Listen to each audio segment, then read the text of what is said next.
Esto es el fin de la primera parte de un ciclo, de una etapa. Quedan muchas etapas para esta plaza. Esta plaza no va a estar ni mucho menos comenzada para elecciones. Nos va a dar esto mucho margen a la mejora. Yo no puedo dejar de criticar que para llegar hasta aquí nos hemos gastado 1,2 millones de euros en una obra provisional que hoy está en marcha y que es tremendamente innecesaria. O sea, podríamos haber hecho antes el concurso, que hubiera durado un poquito más de tiempo, que hubiera sido más sosegado y no gastarnos más de 1 millón de euros con 1.000 euros por macetero. Es una plaza con edificios que son verdaderas joyas, ¿no?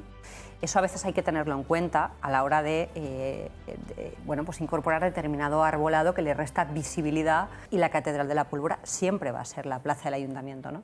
Yo veo que en ese sentido sí que es verdad que ese uso específico, muy cultural, muy arraigado, muy nuestro, va a ser difícil, de difícil visibilidad, de difícil compatibilidad. Comparto totalmente la oportunidad perdida con este proyecto de rescatar patrimonialmente elementos históricos de esa plaza, el futuro de esa plaza, y a mí me gustaría efectivamente pues, protagonizar en parte con mi pequeña contribución en ese escenario.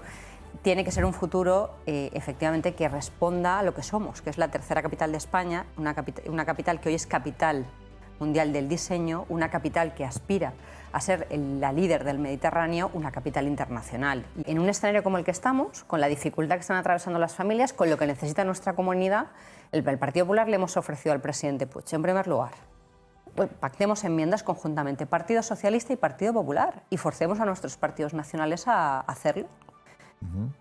Mano tendida, no ha habido respuesta.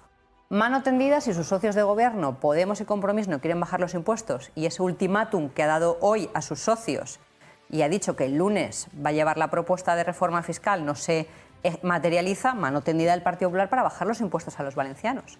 Mano tendida del Partido Popular también para no poner en marcha los 4 impuestos nuevos que se ponen con la Ley de Cambio Climático, que sí ha ido al Pleno del Consejo de hoy y que afecta especialmente a la industria azulejera de Castellón. Mano tendida también para parar la tasa turística, que también ha ido al Pleno de hoy. Yo lo que creo, sinceramente, es que Alicante, en este contexto, ha sufrido un menosprecio en los presupuestos generales del Estado que ha levantado a los empresarios alicantinos, el sector empresarial alicantino. Creo que Castellón no merecía un recorte de un 14%, y ¿qué os voy a decir de lo que pienso? Que la ciudad de Valencia se quede con la mitad de la inversión en cercanías que Barcelona, que la ciudad de Valencia se nos ninguneen los grandes proyectos y se ponga, por ejemplo, para el canal de acceso 9 millones de euros, que a este paso estará antes la Sagrada Familia, o se construirá que el canal de acceso irá más rápida, habrá sido más rápida la Sagrada Familia que el canal de acceso, y que me parece que el puerto de Barcelona tenga un 16% más de inversión que el puerto de Valencia. O sea, eso es un ninguneo a la ciudad de Valencia que yo creo que no merecemos.